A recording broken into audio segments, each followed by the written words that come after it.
There's a particular kind of silence that fills a courtroom when everyone realizes the person testifying isn't who they thought she was.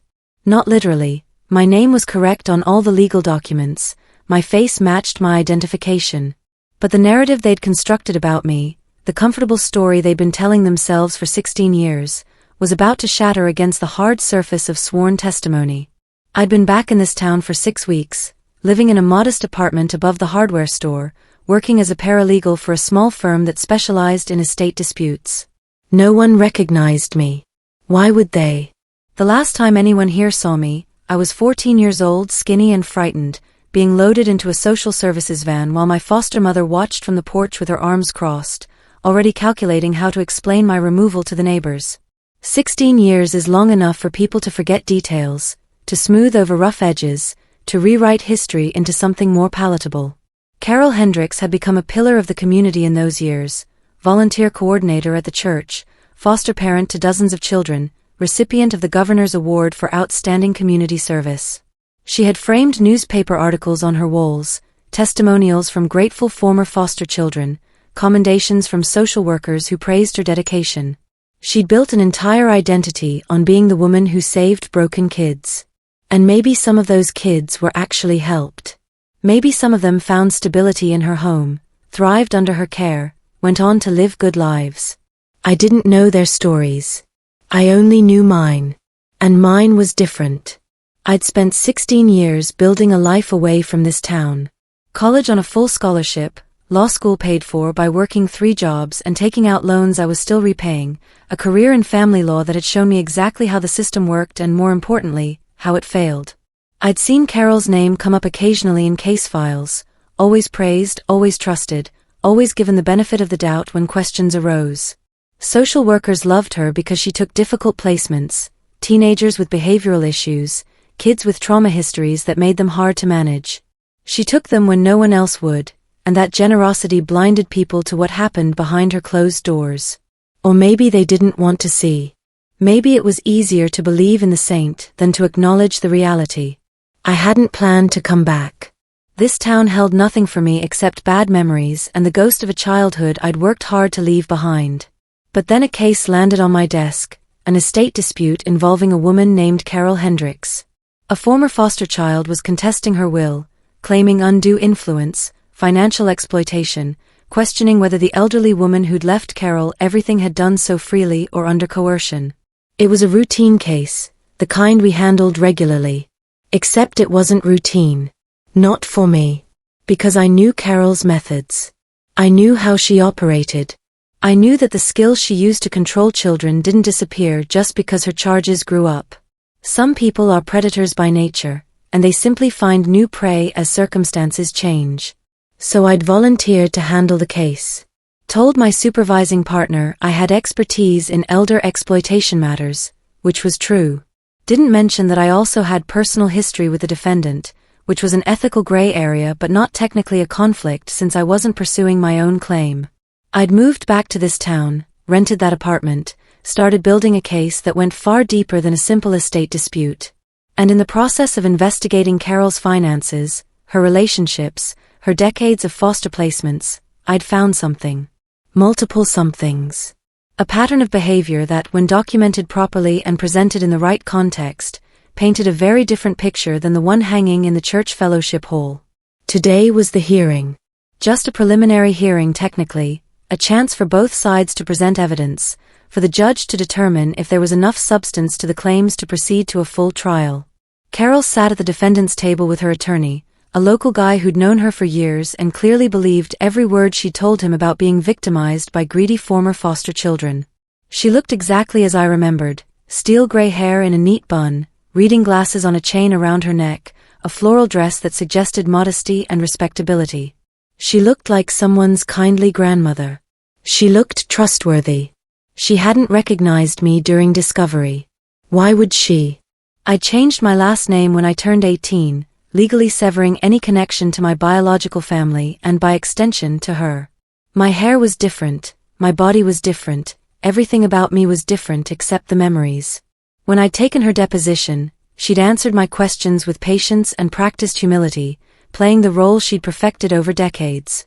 Now, sitting in that courtroom, waiting for my turn to present evidence. I felt 16 years of careful control settling into place like armor. My name is Nadia Keller.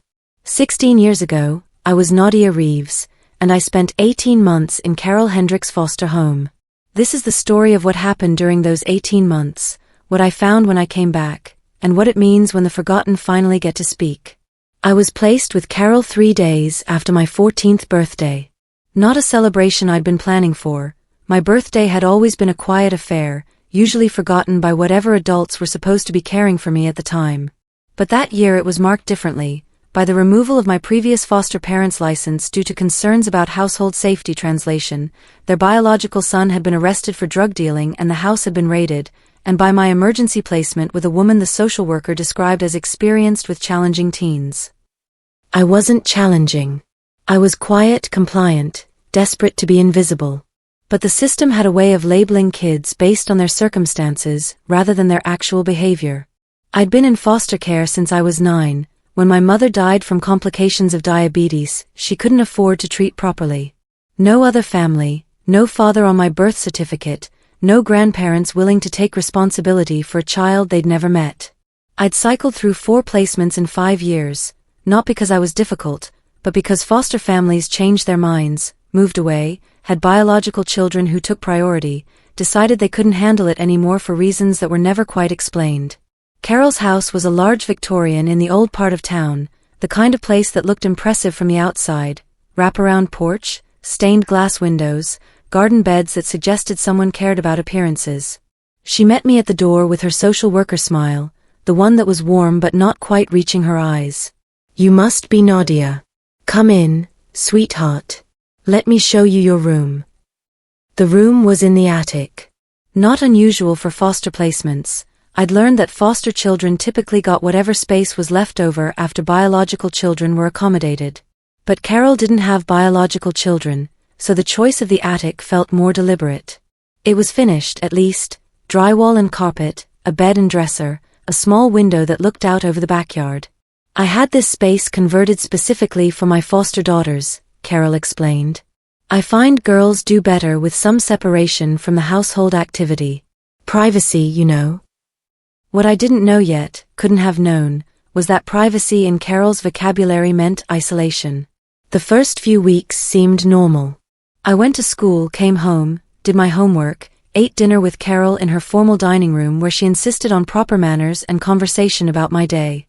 She was involved, too involved, I thought sometimes, asking detailed questions about my classes, my teachers, which students I'd interacted with. She wanted to know everything, and at first I thought it was care. Foster parents who paid attention were rare. Most were just collecting the monthly check and making sure you didn't burn down the house. But then the rules started. Small ones at first. No phone calls without permission.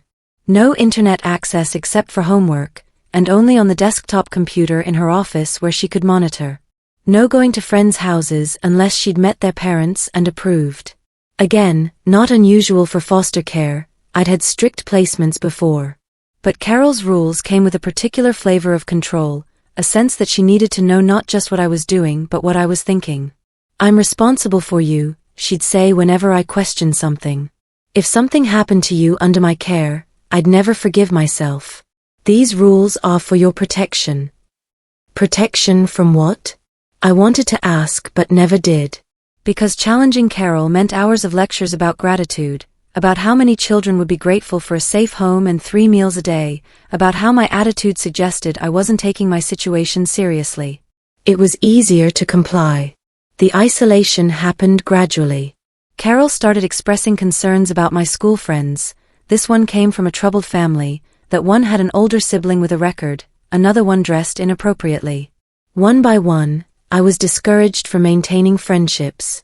When I received an invitation to a birthday party, Carol called the girl's mother and had such a long conversation about proper supervision that the invitation was quietly withdrawn. When a boy in my English class asked if I wanted to study together, Carol called it inappropriate and contacted the school counselor to express concerns about boundary issues. By 6 months into the placement, I had no friends. No connections outside of school and Carol's house. No one to call, no one to talk to, no one who'd notice if something was wrong. And that's when the other things started. The work requirements. Carol had always expected help with household chores, again, normal for foster placements, but around the 6-month mark, the expectations expanded.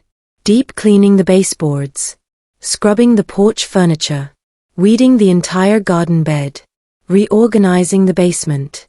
Tasks that took hours, that left me exhausted, that cut into my homework time. When my grades started slipping from A's to B's, Carol expressed disappointment. "I'm providing you with a stable environment, and this is how you show your appreciation?" The food restrictions.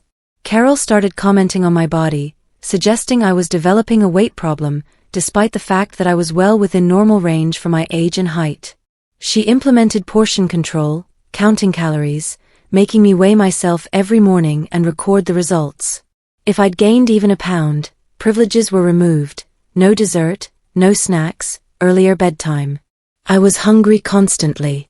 I started stealing food from the kitchen late at night, then hiding the evidence because I knew Carol would see it as theft, as betrayal, as proof I couldn't be trusted. The emotional manipulation. This was the hardest part to name, to understand, to recognize as abuse rather than just an unpleasant personality. Carol was extraordinarily skilled at making me feel like every problem was my fault. If she was disappointed, it was because I'd failed her. If she was stressed, it was because I was adding to her burden. If she raised her voice, it was because I'd pushed her to it with my ingratitude or bad attitude or failure to meet expectations. She never hit me, that would leave marks, would trigger investigations. Instead, she used words. Long lectures about my character defects. Comparisons to other foster children who'd been more appreciative, more compliant, more deserving. Threats veiled as concerns: if this placement doesn't work out, you'll end up in a group home. Is that what you want? I learned to be smaller, quieter, more compliant. I stopped asking questions, stopped expressing opinions, stopped doing anything that might trigger her disappointment. I became exactly what she wanted, invisible except when she needed something, grateful for whatever scraps of approval she offered, completely under her control. The placement lasted 18 months. It ended not because I reported anything. I'd learned by then that reporting usually made things worse, that adults didn't believe children who complained about foster parents, especially foster parents with good reputations. It ended because Carol decided to take a different placement, a sibling group that came with a higher monthly payment. My social worker presented it as a positive transition. Carol feels you're ready for more independence. We're moving you to a placement with less supervision. I packed my clothes in the same garbage bags I'd arrived with. Carol hugged me at the door, told me she'd pray for my success, said she hoped I'd learned important lessons about gratitude and respect during my time in her home. She smiled that social worker smile. And I left, carrying garbage bags and trauma I didn't yet have the language to name. I didn't see her again for 16 years. But I never forgot. I graduated high school 2 years after leaving Carol's placement, aged out of foster care at 18, and used every scholarship and grant I could find to go to college. I studied social work initially, thought I wanted to fix the system that had failed me and so many others. But 2 years into my bachelor's program, I switched to pre-law. Social work was about helping individuals navigate broken systems. Law was about changing the systems themselves. Law school was brutal. I worked full-time as a waitress, then as a legal assistant, taking classes at night and on weekends. I graduated with honors and crushing debt. Passed the bar on my first attempt. Got hired by a small firm that specialized in family law and estate litigation. The pay wasn't impressive, but the work mattered. We represented people in custody disputes, divorce proceedings, estate contests, the messy legal battles that happen when families break down. I was good at my job. Maybe because I understood dysfunction from the inside. Maybe because I'd learned to read people, to spot manipulation, to recognize when someone was performing a role rather than telling the truth. My supervising partner, Richard, called me unervingly perceptive. He meant it as a compliment. The Hendricks case came across my desk on a Tuesday morning in March. Richard dropped the file on my desk with his usual efficiency. Estate contest. Elderly woman died 6 months ago, left everything to her longtime caregiver. The woman's nephew is claiming undue influence. Standard stuff, but there might be merit. Take a look, let me know what you think. I opened the file without any particular interest. We handled 3 or 4 estate contests a month, most of them resolved through settlement. Then I saw the name. Carol Hendricks.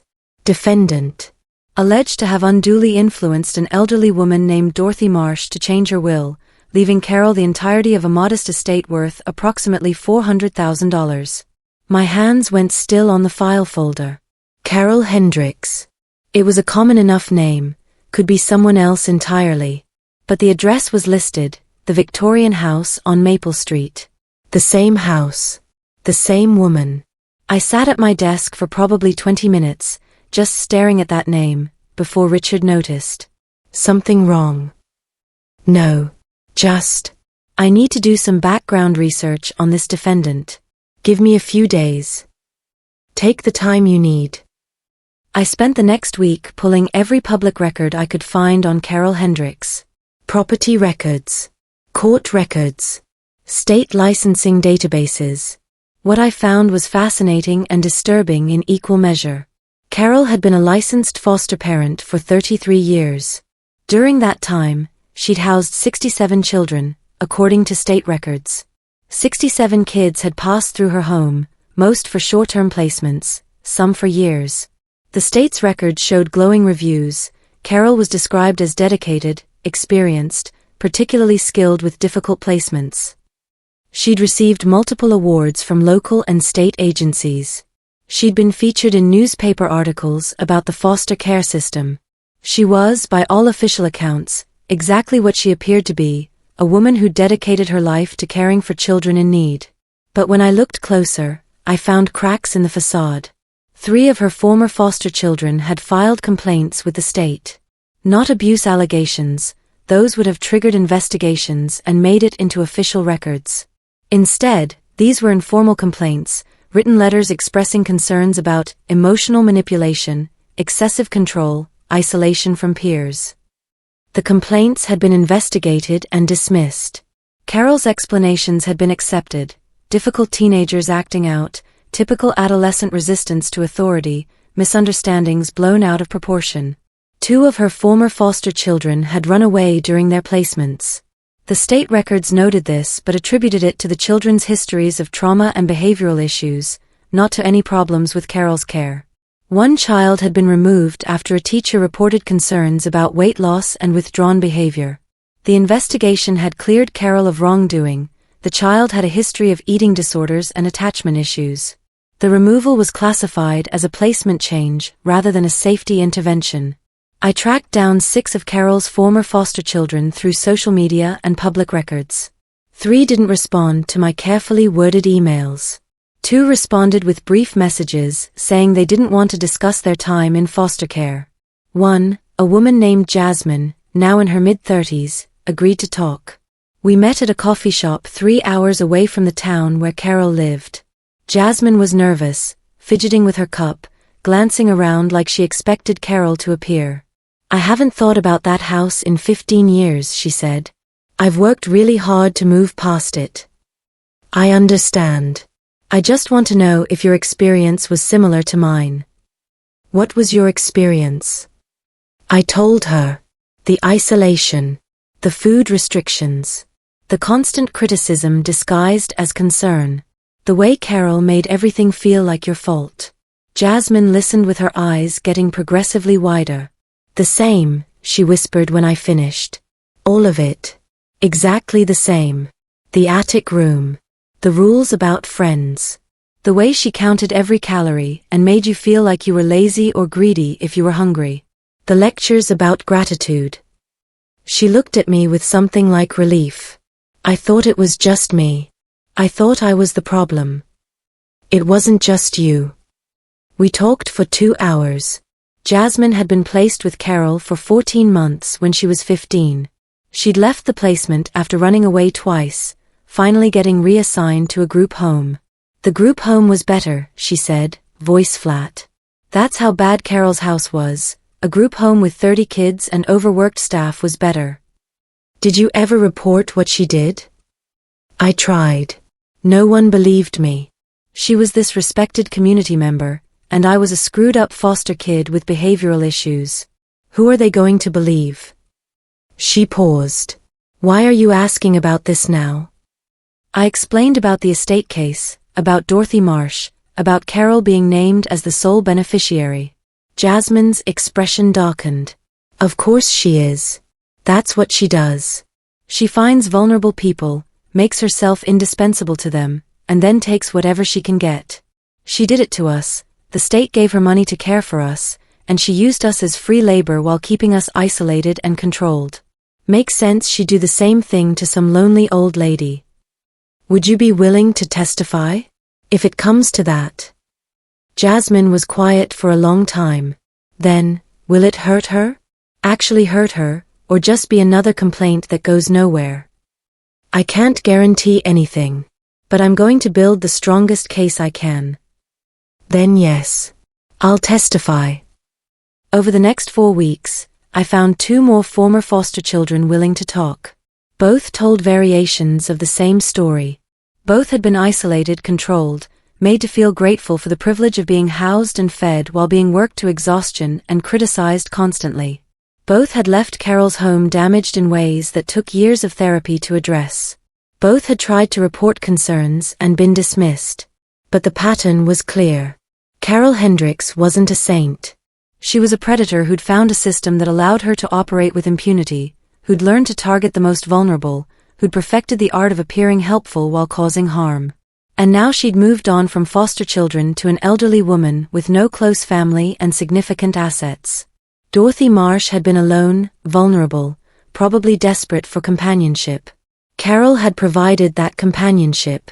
And then somehow, Dorothy had changed her will to leave everything to Carol, cutting out her nephew, her only living relative. The nephew, Martin Marsh, was our client.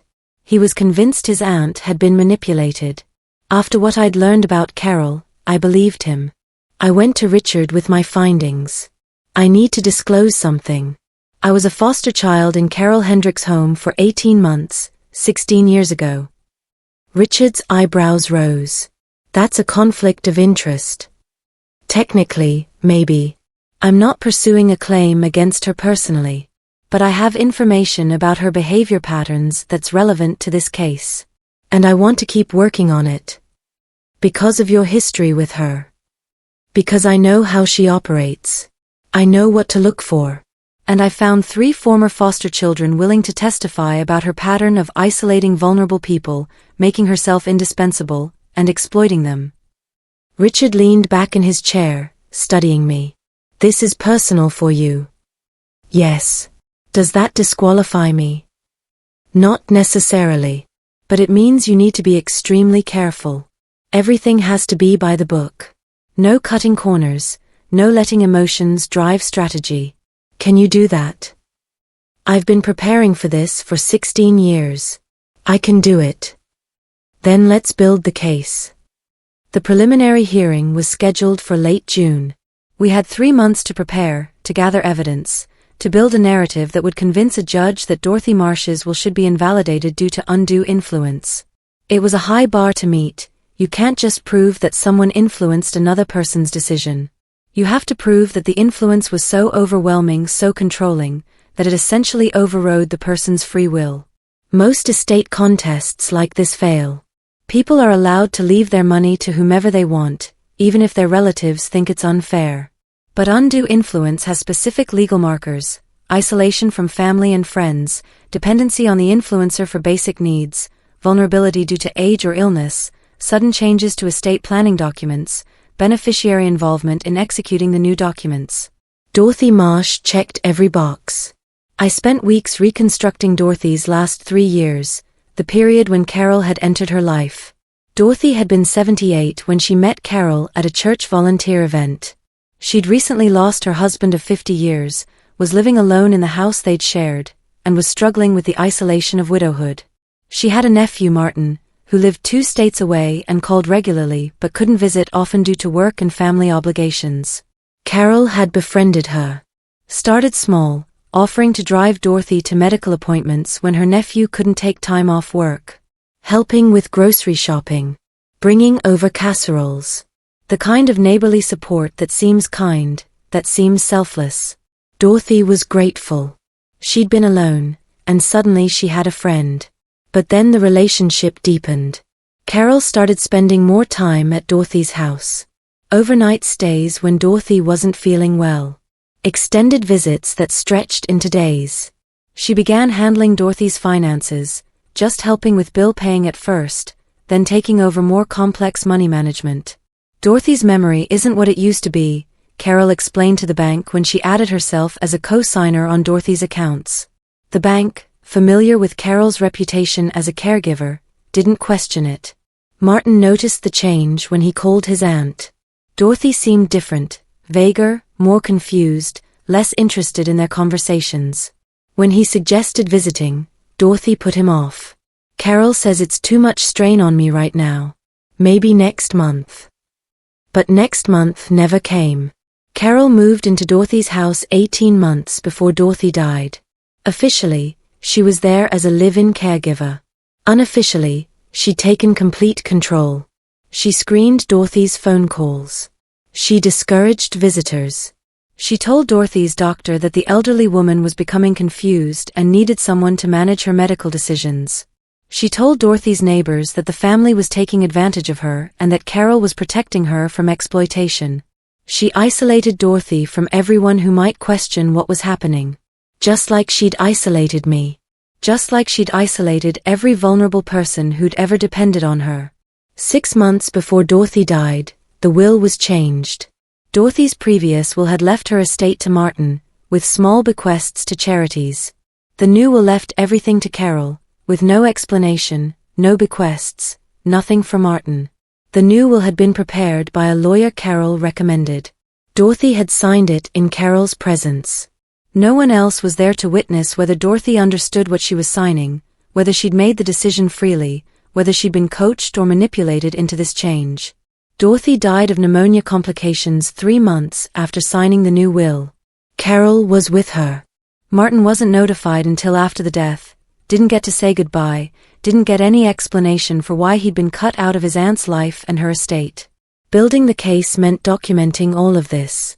I subpoenaed Dorothy's medical records, her bank statements, her phone records. I interviewed neighbors who'd noticed Carol's increasing presence and Dorothy's decreasing independence. I tracked down Dorothy's previous lawyer, who was shocked to learn she'd changed her will without consulting him. I found the church volunteers who remembered Carol befriending Dorothy and thought it was wonderful, not realizing how that friendship would evolve into control.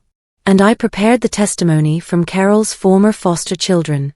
This was the risky part. Their experiences weren't directly relevant to Dorothy's case. But they established a pattern. They showed that Carol had a history of targeting vulnerable people, isolating them, making them dependent, and exploiting that dependency for financial or personal gain. With foster children, the gain was monthly state payments plus free labor. With Dorothy, the gain was a $400,000 estate. The pattern was the same. Only the victims changed. Carol's attorney fought the inclusion of the foster care testimony. My client's history as a foster parent is irrelevant to this case. This is an attempt to smear her reputation with unsubstantiated allegations from troubled individuals seeking attention or revenge. We argued that the testimony established pattern evidence, proof that Carol's behavior with Dorothy wasn't an isolated incident but part of a consistent pattern of manipulation and control. The judge ruled in our favor. The testimony would be allowed. I spent hours preparing Jasmine and the other 2 former foster children for their testimony. Explaining what to expect, how to stay calm under cross-examination, why their stories mattered. All 3 were nervous. All 3 had spent years trying to forget Carol. But all 3 were willing to speak, willing to be seen, willing to name what had been done to them. Why are you doing this? Jasmine asked me the day before the hearing. You could have just handed off the case, let someone else handle it. Why come back to this town, face her again? I thought about that question. About 16 years of building a life away from Carol's control. About the career I'd chosen, representing people in family courts, seeing the same patterns play out over and over. About all the vulnerable people who got hurt because no one stopped the people hurting them. Because someone has to, I said finally. Because the system protects people like Carol. They're good at performing respectability, good at making themselves look like helpers instead of predators. But if enough people speak up, if the pattern becomes undeniable, then maybe the system has to respond. And if it doesn't? If she wins? Then at least we tried. At least we made her uncomfortable. At least we let her know that the people she hurt didn't disappear, didn't forget, and weren't going to stay silent forever. The night before the hearing, I couldn't sleep. I kept running through the evidence, the testimony, the arguments. Kept imagining Carol's face when she finally realized who I was, what I'd done, how much I'd learned about her methods. I wasn't seeking revenge in the traditional sense. I wasn't trying to destroy her life or make her suffer. I was just trying to stop her from hurting anyone else. Trying to make sure Dorothy got justice, even if it came posthumously. Trying to prove that vulnerable people matter, that what's done to them in private matters, that a good reputation doesn't erase bad actions. Morning came. I dressed in my court attire, conservative suit, minimal jewelry, hair pulled back in a professional bun. I looked like a lawyer. I felt like that 14-year-old girl in the attic room, finally getting a chance to speak. Richard met me at the courthouse. You ready? Yes. Remember, stay professional. This isn't about revenge. I know. But as we walked into that courtroom, as I saw Carol sitting at the defendant's table looking calm and composed and righteous, I felt 16 years of controlled anger settling into purpose. This wasn't revenge.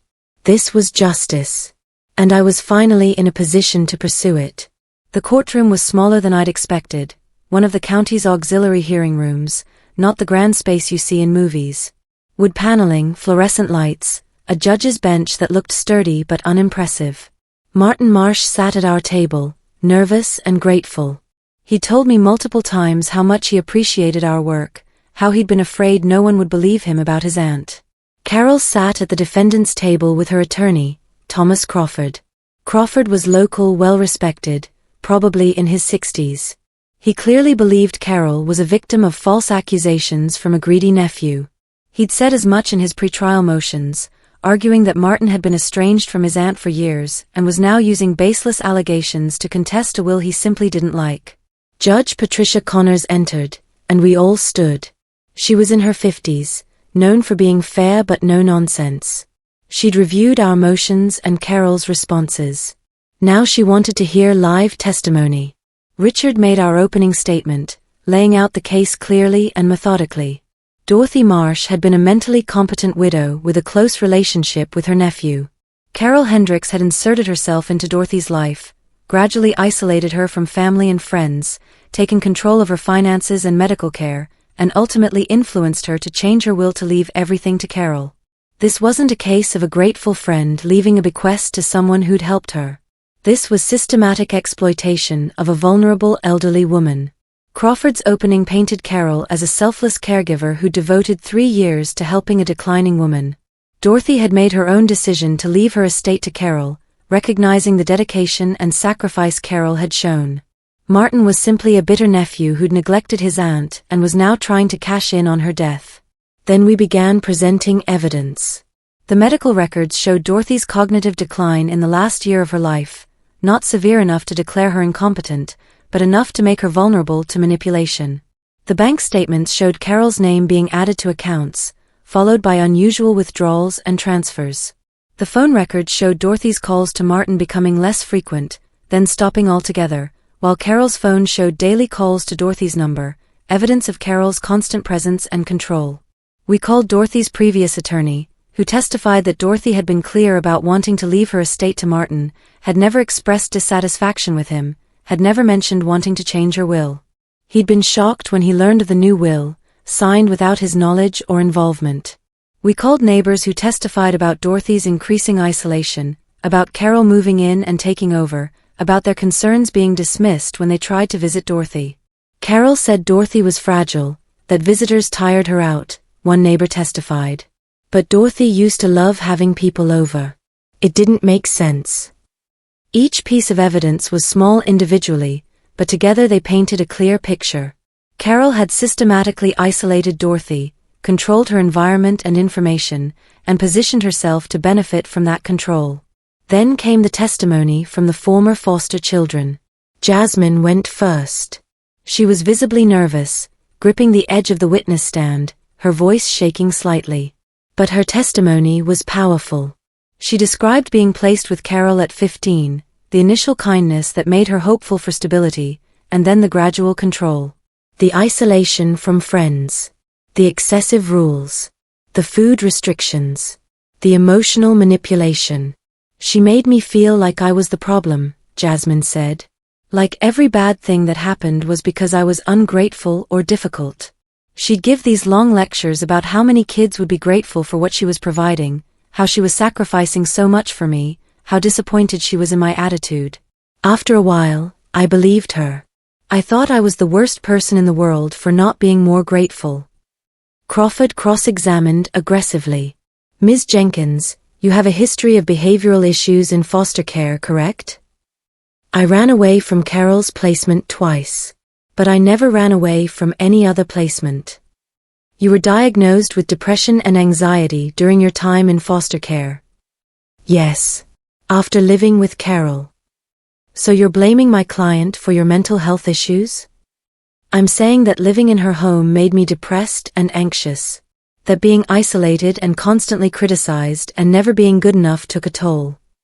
Or perhaps you had pre-existing issues that made you difficult to manage, and Ms. Hendricks did her best with a troubled teenager. Jasmine looked directly at Carol for the first time. She didn't do her best. She did what benefited her. I was free labor and a monthly check. And when I stopped being useful, she got rid of me. The second former foster child, Marcus, testified next. His story was similar: isolation, control, exploitation. He'd been placed with Carol at 13, left at 15. I thought she cared about me at first, he said.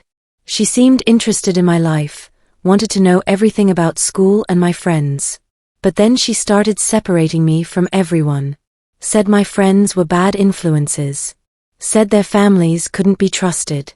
By the end, I had no one except her. And that's when she started using me, making me do all the yard work, the heavy cleaning, home repairs. I was doing adult labor, and when I complained, she said I was being lazy and ungrateful. The third witness, Kimberly, was the most damaging. She'd been placed with Carol at 16 and had kept detailed journals during her time there. She'd brought those journals to court. I wrote everything down, she explained. What Carol said, what she made me do, how she made me feel.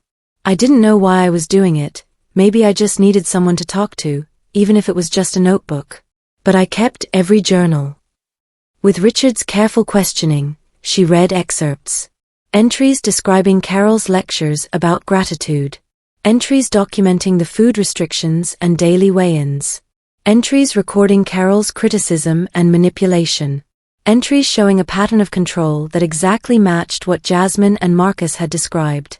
She told me I'd never amount to anything, Kimberly read from one entry. That I'd probably end up pregnant and on welfare like my mother. That the only reason I had a roof over my head was because of her charity. That I should be on my knees thanking God for her patience with me. I watched Carol during this testimony. She maintained her composure, but I saw small signs of stress, the tightening around her eyes, the way her hands gripped each other in her lap, the rigid set of her shoulders. She'd spent decades building a reputation, and it was crumbling in real time. Crawford tried to discredit all three witnesses. Pointed out their histories in foster care, their teenage behavioral issues, the years that had passed since their placements.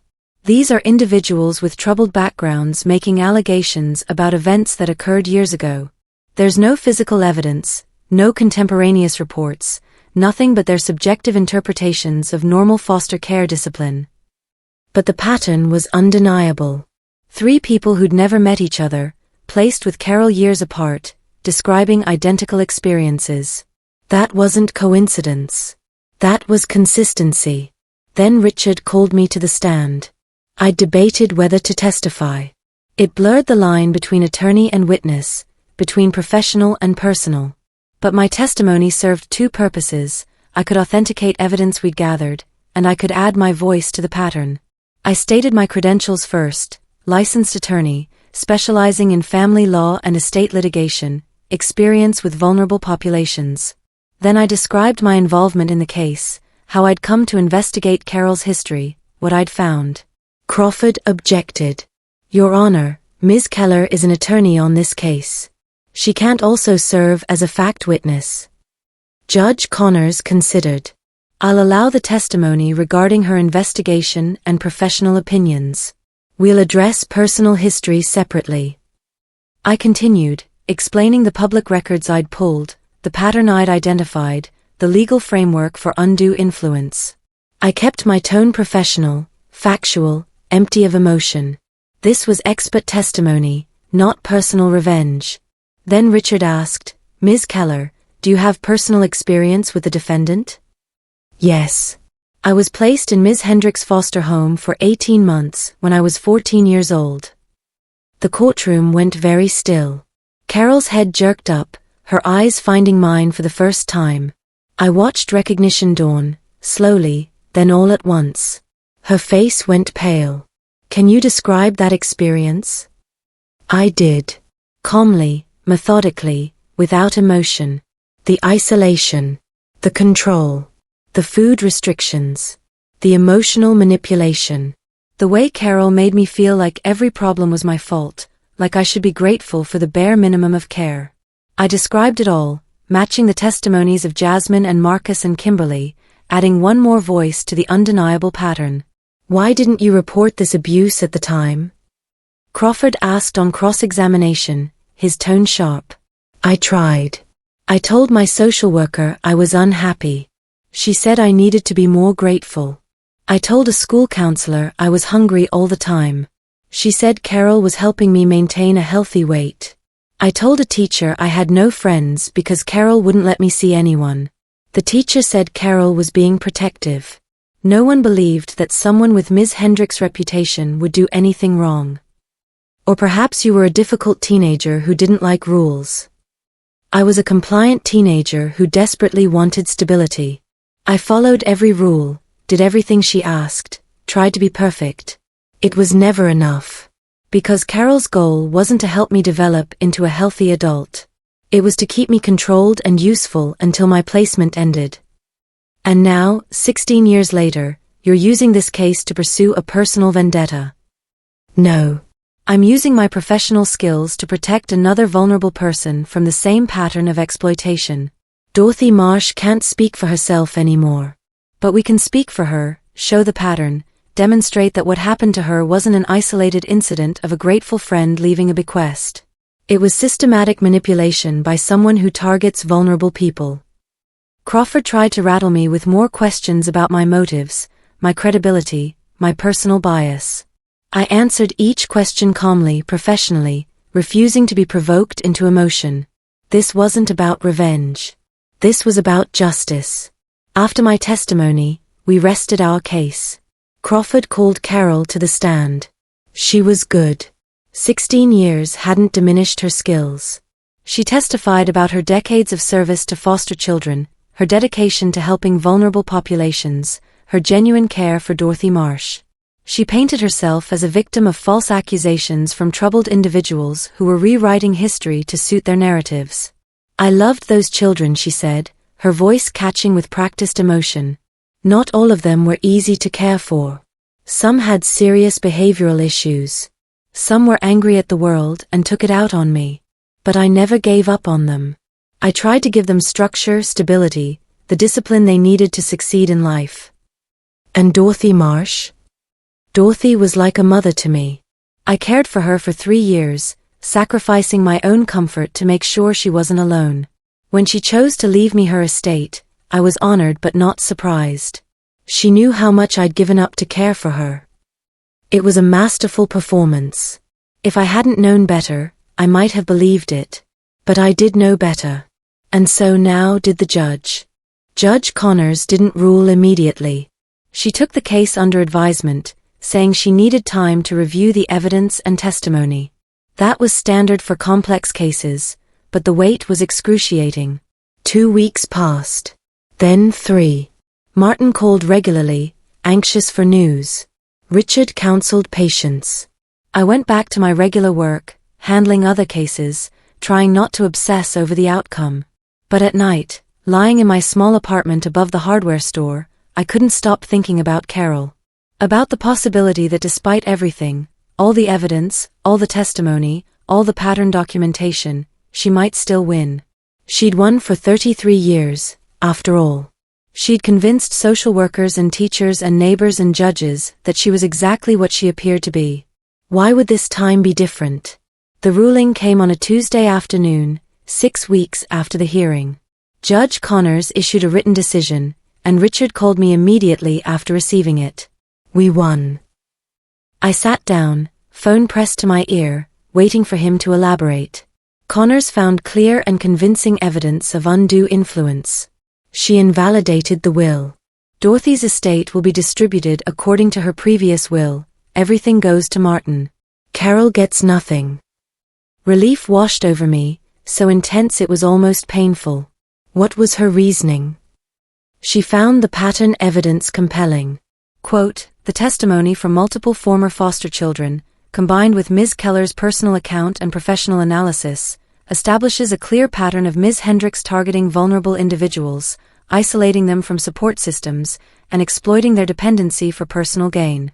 The parallels between Ms. Hendricks' treatment of foster children and her relationship with Ms. Marsh are too specific and consistent to be coincidental. The court finds that Ms. Marsh's decision to change her will was not the product of free will, but rather the result of systematic manipulation and undue influence by Ms. Hendricks. She believed us. She believed the pattern. One person's testimony might be dismissed. For people describing identical experiences across multiple decades, that's evidence. I thanked Richard and ended the call. Then I sat in my office, staring at the wall, processing what had just happened. We'd won. Carol had been held accountable. Dorothy's estate would go to her actual family, not to the woman who'd manipulated her. And Carol's reputation, the carefully constructed image she'd maintained for decades, was now officially questioned in court records. But I felt strangely empty. This should have been triumph. Instead, it felt like completion. Like the closing of a circle that had been left open for 16 years. The next day, I drove past Carol's house. The Victorian on Maple Street, the place that had haunted my dreams for years. It looked different in daylight, smaller somehow. Less imposing. I parked across the street and just looked at it for a while, this house that had represented so much fear and control. A moving truck was parked in the driveway. I got out of my car and walked closer. Carol emerged from the front door carrying a box. She looked older, diminished. When she saw me, she froze. Nadia. My old name. She'd never known me as Keller. Carol. We stood there, 15 feet apart, years of history hanging between us. She set down the box. You destroyed my reputation, she said. Not angry, just stating a fact. I told the truth. So did 3 other people you hurt. The truth destroyed your reputation. I helped those children. I gave them stability when no one else would. You controlled them. You isolated them. You made them feel worthless unless they were useful to you. I kept my voice level, factual. You did the same thing to Dorothy Marsh. The only difference is that with Dorothy, you could get money directly instead of just collecting state payments. Carol's face hardened. You were a difficult child. Ungrateful. Resistant to discipline. I was a traumatized child who needed stability and kindness. You provided neither. I provided a home. You provided a prison. I paused. Where are you going? My sisters. In Arizona. I can't stay here. Everyone knows now. Everyone thinks. She trailed off. Everyone knows what you did. That's not the same as thinking. Knowing is based on evidence. You had no right to dredge up the past. I had every right. And more importantly, Dorothy Marsh deserved justice, even if it came after her death. I turned to go, then looked back. I hope you find peace, Carol. Real peace, not the performance of it. But I hope more that you never have access to vulnerable people again. I walked back to my car and drove away. In my rearview mirror, I saw Carol standing in her driveway, surrounded by boxes, the house she'd used to control so many lives, now just a building she was leaving behind. 6 months later, I'm sitting in my new office at a larger firm in the city, 2 hours from the town where Carol lived. Richard helped me get the job, providing a glowing recommendation. "You're too talented to stay in small-town practice," he'd said. "Time to level up." The new firm specializes in elder law and exploitation cases.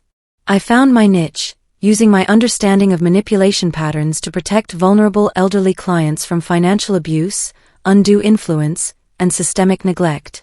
The work is fulfilling in ways I didn't expect. Each case is different, but the patterns are often similar. People targeting those who are isolated, dependent, trusting. I get an email from Jasmine. Subject line, "Thank you, Nadia.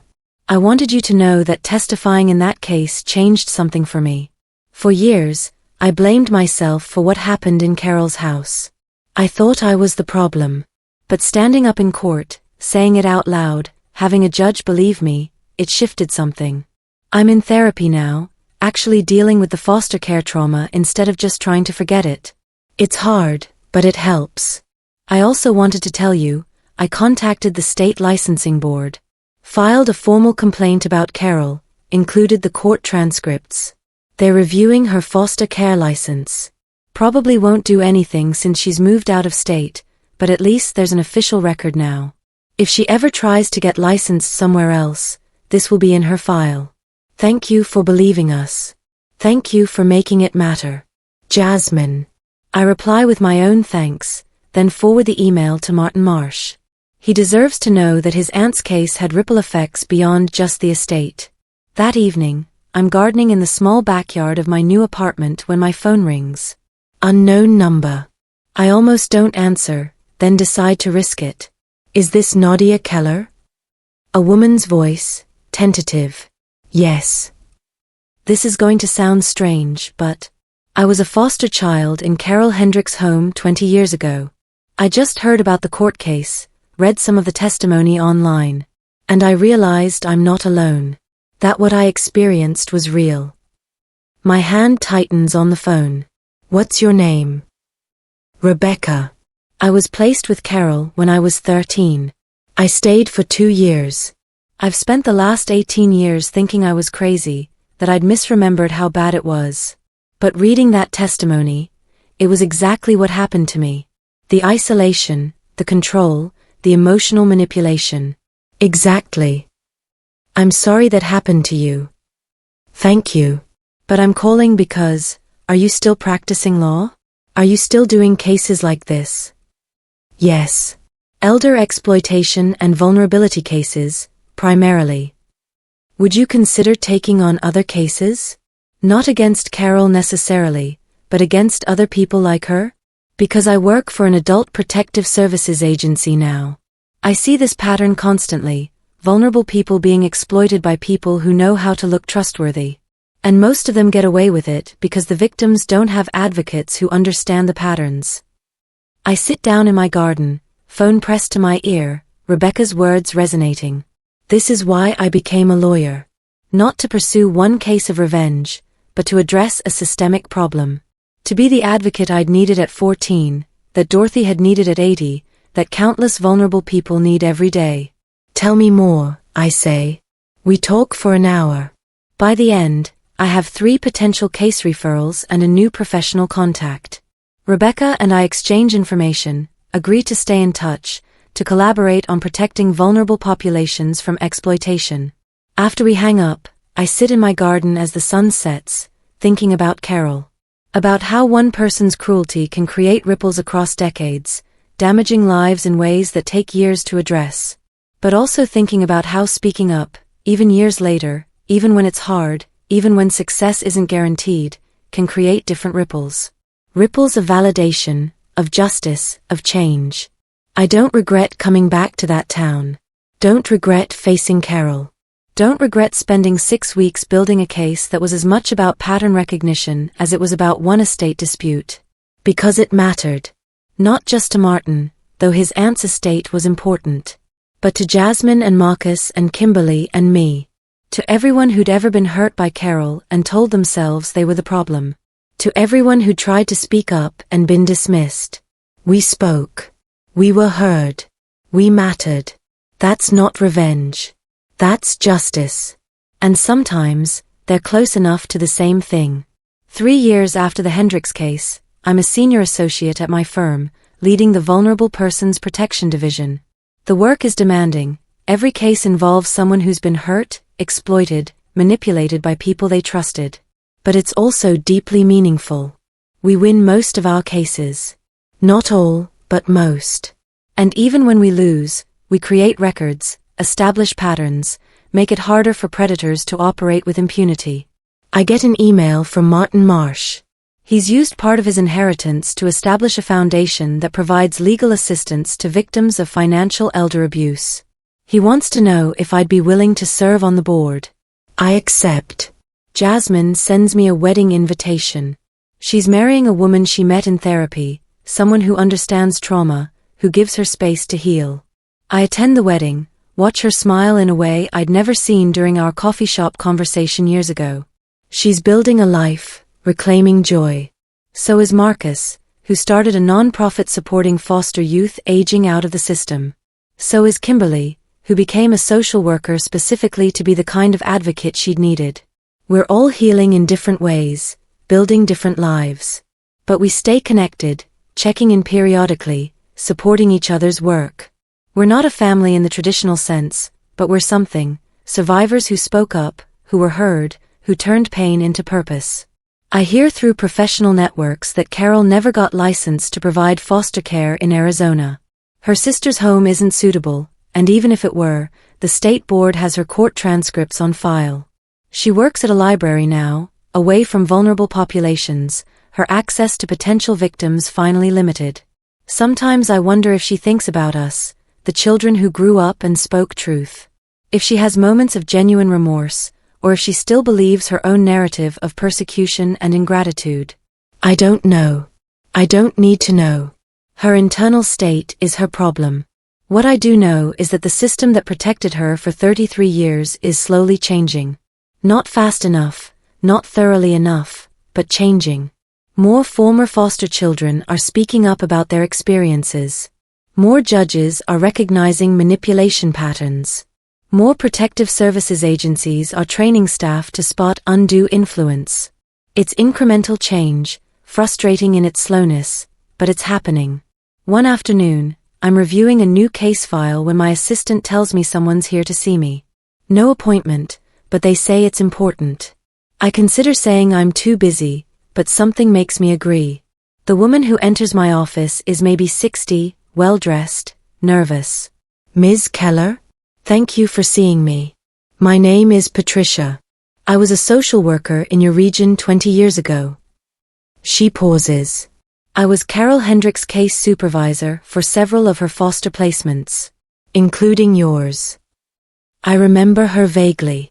A woman with a clipboard who visited every few months, asked standard questions, checked boxes on forms, and left. I've been following the Hendricks case, Patricia continues, reading the transcripts. And I've spent the last 2 years in therapy, dealing with the guilt. Because I should have seen it. I should have listened when children complained. I should have dug deeper instead of accepting Carol's explanations. Her voice breaks. I failed you. I failed those other children. And I'm sorry. I study her. The remorse seems genuine. Why are you here? Because I'm still working, different agency, different role. And I want to be better. I want to learn how to spot these patterns, how to listen properly, how to be the kind of social worker who actually protects children instead of just processing paperwork. I've read your published articles on recognizing manipulation patterns. I wondered if you'd be willing to consult on training for Child Protective Services staff. This is unexpected. You want me to train social workers? I want you to teach us what we should already know. How to see past reputations. How to recognize control disguised as care. How to believe children when they're telling us something's wrong. She meets my eyes. You can say no. I'll understand. But I'm asking. I think about 14-year-old Nadia, trying to explain to a social worker that something was wrong, being told to be more grateful. I think about all the children currently in care, some of them experiencing manipulation and control, some of them trying to speak up and not being heard. I'll do it, I say. Not for you. For them. Patricia nods, understanding. That's fair. We discuss logistics, timelines, curriculum development. By the time she leaves, I have another project, another way to create change. It's not dramatic. It's not revenge against anyone.